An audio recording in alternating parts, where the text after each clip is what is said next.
Welcome back to year number 2, week number 1 of the GGBFL featuring the Oklahoma City Bison.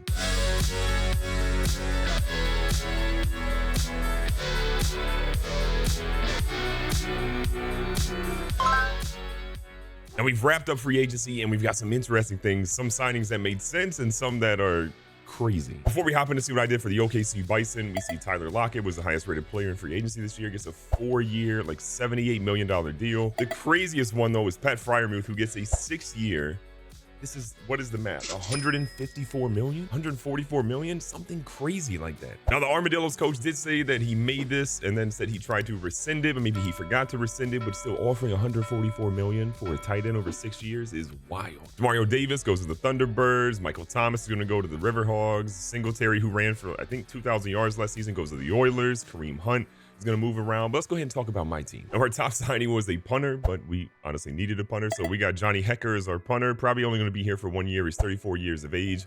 Our defensive tackle spot was terrible. We ended up getting Dalvin Tomlinson, who should be great for us for at least a year. Maybe we re-sign him for the following one, depending on how he progresses or regresses. Geno Smith is a backup quarterback. He's got the mentor badge, which is going to be important for us. We needed another defensive end, and I'm going to talk about why we needed that here in a second. So we got Clelin Ferrell. We also bring in Nick Saldivieri. Jalen Guyton is another wide receiver that's kind of a project, but could be really good. Now, we have made a couple of trades here. We ended up trading a 4th rounder in Christian Wilkins for a 1st rounder in 2025 and a 2nd rounder in 2025 as well. I'm basically trying to stockpile our draft picks. We also did a massive trade where we traded Desmond Ridder and AJ Brown for that man Lamar Jackson. There was also a 1st round draft pick we ultimately traded in 2025, but as you saw, we replenished that with the trade that we just did. And something I forgot to bring up here is that we actually got Quentin Johnson. We did trade AJ Brown, as you guys saw, but we ended up getting Quentin Johnson in the Christian Wilkins trade, so that actually makes that work out really well. So we've got a young wide receiver of the future, we have our quarterback of the now and the future, so I feel pretty good about where we are. So we just finished the draft class, and this is probably my favorite draft class that I've ever had in the GGBFL. Let's break it down. So our first pick in the first round, around 20th pick or so, was Jeremy Harris, a middle linebacker who has hidden dev trade, which is already going to be great for us. He's got 90 speed, he's got 82 hit power, 85 tackle, 80 pursuit, 91 excel. He's got predictable play, which means he'll be easier when it comes to contract negotiations. He's got swim move, high motor, balance, penalty, covers linebacker style. I'm here for this. This is what I needed. He's got an 85 injury, which isn't great, but 95 stamina, which kind of gives me a little bit of hope here. He wants to be in a no income tax state, so that doesn't really help us out, and he's not obviously sitting at the top of the depth chart, so there's some work to be done. And we did have a 3rd round pick. Also, just to point out, a lot of these guys might look the same here. We'll ultimately fix that. Madden's draft classes have had some major issues. But we got Isaiah Robinson. He's a little bit older, 23 years of age. I was hoping for better speed. 89 speed is not great, but 93 acceleration gives me a little bit of hope. We can bump that speed up potentially, and he'll be in a good spot. His change of direction is super high with a 92. His juke move's already an 80. His spin move's a 79. Stiff arm and trucking could use some work. Ball carry vision is solid, but he's got aggressive possession, run after the catch, fight for yards. Predictable player as well. Look, I am not in love with this pick, but I think he's pretty solid. 71 catching as well. He could be a really nice backup running back behind Jahmyr Gibbs, who got hurt last season. From a health standpoint, he's great. 98 injury, but his stamina is a 75, which I don't even know if you can improve stamina in this game. And then motivations, he wants a playoff contender, historic championships. He's projected 3rd in the depth chart. We're moving to number 2. Pretty solid, but that injury, stamina, whatever that was, kind of scares me. Now, the pick you just saw was one that we traded up for in the 3rd round, and then our actual 3rd round pick, our original 3rd round pick was Jarvis Horn, a 5'10", 194-pound wide receiver out of Northern Illinois. This guy has got 94 speed, 98 acceleration. I'm so hyped with this. His catching and catching traffic are pretty solid. Short route running is okay. Medium route is late doo-doo. Deep route is okay, I guess, for a rookie. Spectacular catch is great. Jumping is solid. Release is not that great. This guy is definitely going to be a project, but I'm thinking he's really good on wide receiver reverses, some jet sweeps, some misdirection stuff. He could be really fun. 82 change of direction is solid, but this guy's definitely a project. In the 5th round, we got Jermichael White, a right outside linebacker that ends up being a 70 overall for us. The value we got in this draft was fantastic. We didn't really miss on too many picks, which is great. 82 speed, solid. 94 acceleration, crazy. Obviously, part of that is with a +3 boost we have from our defensive coordinator. He's got solid pursuit, solid power moves. This guy can maybe be an edge rusher at some point. I don't know if he's going to be that right now, but maybe in a year or two, we bump him down to an edge rusher and kind of see what he ultimately is. With the 20th pick in the 5th round, we get Michael Wilcox, a corner out of Florida, which looks like he's already wearing Florida's jerseys here in the NFL. A 92 speed, 92 acceleration. I'm here for that. Man coverage is a 72. Zone coverage is, he's not seeing the field for a while there. Solid, something we can work with and ultimately build upon, but his zone coverage is what we're going to work on pretty much from the get-go. His press will be a 71. His jumping's already up to a 93. He's fast, so he can make up for a lot of his lack of ability to cover, and I'm excited to see. In the 6th round, we ultimately send the 6th round and the 7th round, and we got a backup quarterback, Evan Lawrence, which is going to be fun pairing now that we have Lamar Jackson as our starter. Maybe we build Evan Lawrence up. We'll ultimately see. But he's a 74 with a 10-4 boost. His throw power was apparently a 96, but we give him a +3 boost now to a 99. Deep accuracy, medium accuracy, okay. Short accuracy, incredible. If by some means that Lamar gets hurt, this guy can be an okay bridge until hopefully we get Lamar back. I am worried about paranoid sense of pressure, conservative decision maker, so he's not exactly going to be great for us, but he should be okay and a little bit better than Skylar Thompson. And then the last pick of the draft we get is George Yevchenich, who doesn't exactly look like a George Yevchenich, but he's 6'3", 261 pounds. This is a big boy of fullback. He ends up being a 73 overall, which is wild. He's the second highest draft pick overall that we got, and he was the last pick of the draft that was sim for, so that's crazy. Not really fast, 74 speed, acceleration is okay to 79, 80 trucking. His lead block though is an 82, his run block's a 73. We've been having tight ends pretty much playing in that spot. We're gonna give George a chance and see what he can ultimately do out there. I did realize I didn't really break down sort of how the top of the draft went for some of you guys, or some of the best overall players for the draft, so we can look at it really quickly. Cade Singer ends up being the #1 player taken. The quarterback goes to the Melbourne Riverhogs at a 73 overall. Ezekiel Gray, a right end, goes to the Pioneers at a 76. Lionel Harrison goes to the Huskies at a 78. We're going to see Josh Ramsey, a right tackle, going to the Desperados. The Aviators at 5. Some people thought maybe they don't even have a chance to get one of the top quarterbacks. They get Trey Morning, you could argue is the best quarterback, or potentially one of the best quarterbacks in the draft, at a 74 overall. Next, you see Dan Sandler go to the Portland Lumberjacks, one of the fastest players in the entire draft. 95 speed, 95 acceleration, 94 change in direction. Good luck to anyone trying to guard this man. The rest of the top 10, KKS at the Sentinels gets John Favorite, a really good outside linebacker. You're going to see Greg Lowe, a very good right tackle, go there. I'm surprised that Jordan Damon, who some people thought could be the #1 or #2 pick out of Cascade Valley University, ends up going #9 to the Armadillos. That's a great pickup for them. He's going to be a lockdown corner from the get-go. And then your 10th pick ends up being Heath Sims, 75 overall defensive tackle. We see a lot of good players, but who are some of the highest overall players? And also John McConnell went to the Monarchs, again, Cascade Valley in the house. So the highest overall player in the entire draft is Brooks Horn, a left tackle out of The Ohio State, going to the Memphis Steamers. Zach Hill goes to the Mounties, second highest overall player.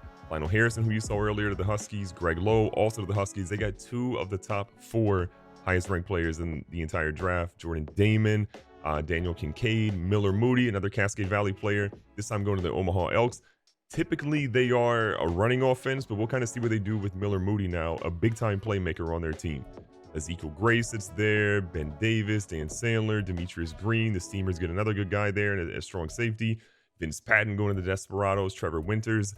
There are a lot of top players that you're ultimately seeing here, and Jeremy Harris for us that we got is one of the better ones, but we got him at 20, so I'm not mad at that. But some of these guys were picked in the 3rd round, 2nd round, a lot of 2nd round picks were ultimately for some of these top guys. There's a lot of hidden talent here. We've made it to the final week of the preseason, and I think one of the toughest parts is cutting players. We have to cut 11 players. Now, a lot of these guys are gonna move to practice squad, which will ultimately help out, and I'm gonna try to do those first, but cutting 11 is gonna be tough. So Akoyer Jr., we're moving you to the practice squad. Tyreek Jones, I'm moving you to the practice squad. I want to avoid cutting players when at all possible. Mike Rose can go to the practice squad. Anybody else? Skylar Thompson?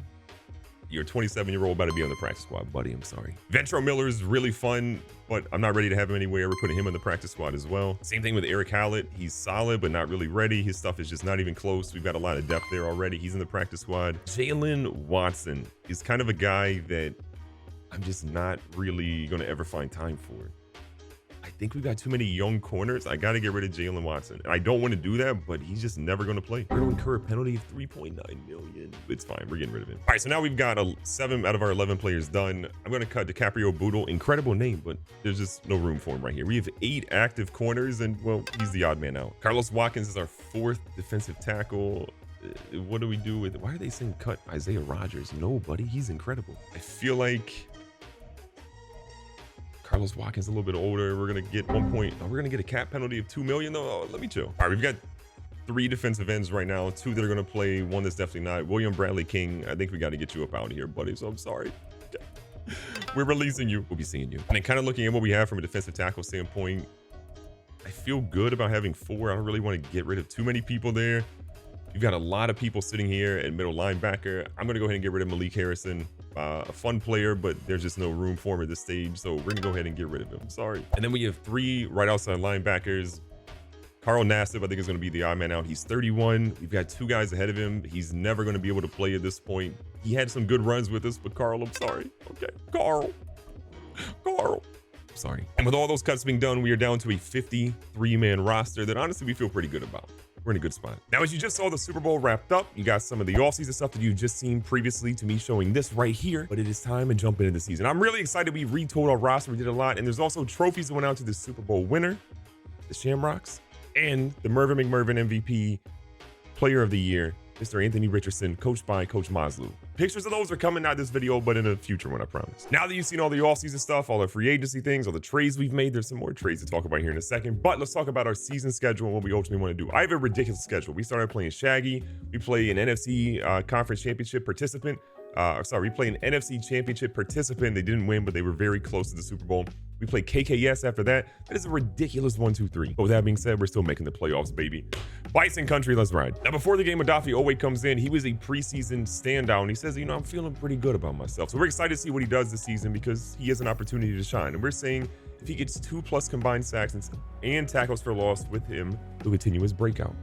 I need that. Now, the media is coming out here saying it's opening day this week and a fresh start for every team around the league. You'll be facing the Monarchs. We know them very well, but they know us very well. What is the key to victory? You know me. Stifling defense is how we run football over here in Bison Country. You mentioned making their offense uncomfortable. Where does that start? We're going to say stuffing the run. Shaggy's a really good balanced player, but we want to try to stop the run today. And if we can do that, I feel pretty good about our chances. So beat the Monarchs, allow less than 75 yards rushing. Not going to happen. Now, you guys saw the Lamar Jackson trade and a lot of the other trades we did in the offseason. We actually just traded Evan Lawrence, who was the 7th-round quarterback we got, who was actually pretty good. He's like a 70-ish overall. We traded him for a 1st-rounder in 2026, so not this upcoming draft, but the season after, and then a 4th-rounder in this upcoming draft. I feel really good about that. We got him as a 7th-rounder late, and we're going to get a 1st and a 4th for him. That is what you call progress, baby. The Monarchs are a super tough team. You have Patrick Surtain, who's going to be out there shutting down the secondary. You've got Roquan Smith, who's going to be anchoring the middle of the field as middle linebacker, and you have the greatest kicker of all time, Justin Tucker. Mike Evans, Colton Miller, there's some studs here. At quarterback, those where things get interesting. Kenny Pickett is the higher overall quarterback, but John McConnell from Cascade Valley University is sitting there as the draft pick that he ended up getting in the 1st round. Will he start John McConnell, the CVU legend, or will he start Kenny Pickett?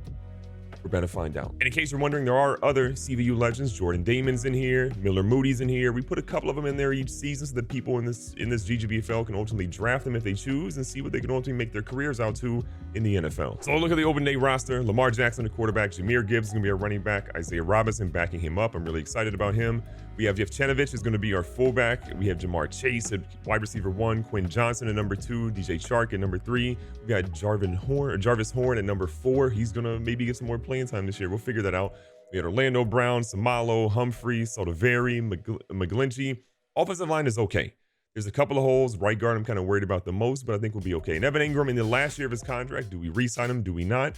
He's sitting there as our starting tight end. And then over on defense, the big addition for us obviously was Dalvin Tomlinson in free agency. So we have Farrell, Tomlinson, Ford, and Boogie Basham, the stud, as our front line that we're going to be putting up against people. Marlon Humphrey still CB1 with Jamel Dean, Nate Hobbs, Isaiah Rodgers, and Jacorian Bennett sliding in as the number 5 guy. He's now a star development trait, so we're excited about that.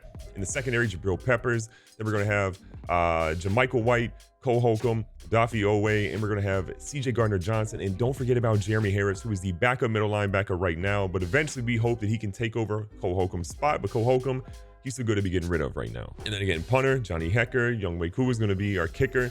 We have Jarvis Horn going to be our main return guy across the board. Isaiah Robinson there as well for him.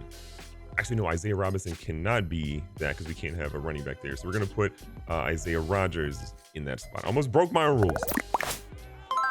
We got a new era, Lamar Jackson, Jameer Gibbs, a whole lot of new players on this squad. What do we got out here, boys? We got a good little run to start. I'm loving it. Jesus, Lamar. That's completely on me. We'll play action. I'm here for this one. That should be a first. That's not. That's crazy.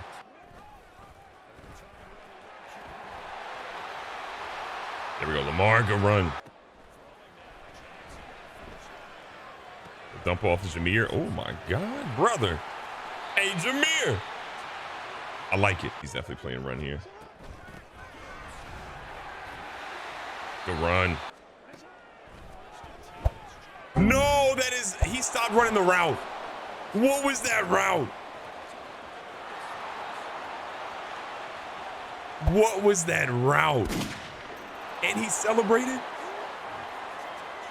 Bro, he stopped. He's supposed to go all the way to the sideline. Why did he stop running that route? Bro, Madden's got to fix that. All right, that was just a terrible miscue. We got to hope our guys can do a little bit better because that was just unfortunate. All right, we're down 7-0.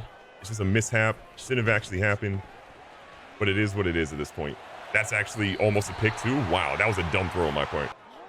Back to the run. I missed. I should have went outside still. Could have made that. 2nd and 4. I messed up. Isaiah Robinson. We got so lucky there. All right, Lamar, go to work. Just kidding. We're handing it off to Jameer. Got the setup we want. Get it in, Jamar. Let's go. Perfect play call. Let's go. All right, so a great defensive effort by us, but the fact that we got Boogie Basham hurt kind of scares me, but we have Jarvis. Oh, Jarvis got wide side of the field. Hold on. Jarvis Horn. He ran a terrible route earlier, which is the reason why Lamar threw a pick, and Jarvis has no stamina, but he's going to the house. Let's go, Jarvis. The rookie. Special teams win games. Beamer ball. Give me the blocks, boys. You just didn't... What? What a nasty blitz screaming off the edge. Was not prepared for it. Neither tackle blocked the guys on that play. I don't understand that. Is it just a wide formation doesn't make them blitz? Or doesn't make them block? I don't know. Whatever. We got a field goal. Our guys didn't block. That was wild to me. Oh, he got that. Cookies all day. Nate Hobbs. Nate Hobbs. Get us a cushion. Get us a cushion. Nate Hobbs, let's go. We needed something on defense. Thank you. All right, let's establish that run again. I should have cut that. 2nd and 8.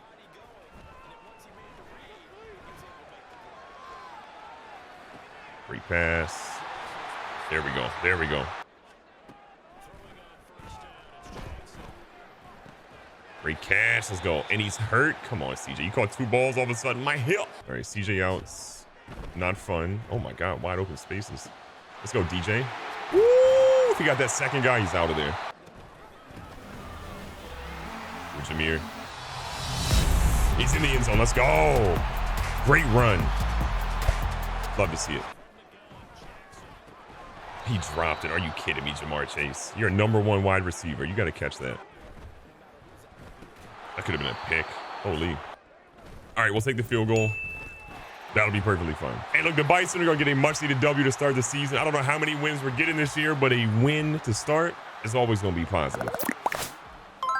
Kind of an interesting game. Lamar goes 16 for 21, 201 yards, 1 touchdown, 1 interception. The interception is a wash, in my opinion. It was a route that the rookie just didn't run completely. He stopped, and it was just a ball that was thrown in a wild area. But what we did to Kenny Pickett is criminal. On the ground, Gibbs was great. He ran 12 times for 160 yards, had a touchdown. We don't want to get him injured. It is a long season. We need him healthy. Isaiah Robinson doesn't have great stats here, but he honestly looked really good running the football today. Lamar, we're going to take 3 for 46 all the time. On the receiving end, Chark was great, 5 for 59. We see Quentin Johnson, 3 for 42, but he gets hurt pretty early. Jamar Chase had 1 touchdown. Should have had 2, in my opinion, but it is what it is. He had a bad little drop there.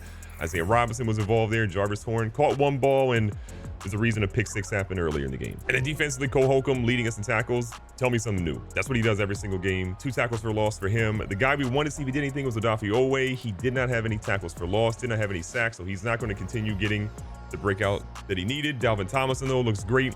1 tackle for loss for him, or excuse me, 3 tackles for loss, 1 sack. The interceptions, Nate Hobbs took 1, said, shout out Trick Daddy, I'm taking him to the house. This defense was incredible. They didn't score a single offensive point today, and that is great. But we have some big tests going on in the rest of the season. This is going to be the toughest schedule we've ever faced. Get ready. It's going to be a wild one. Be safe, be smart, tell somebody you love them. Catch you guys in the next one.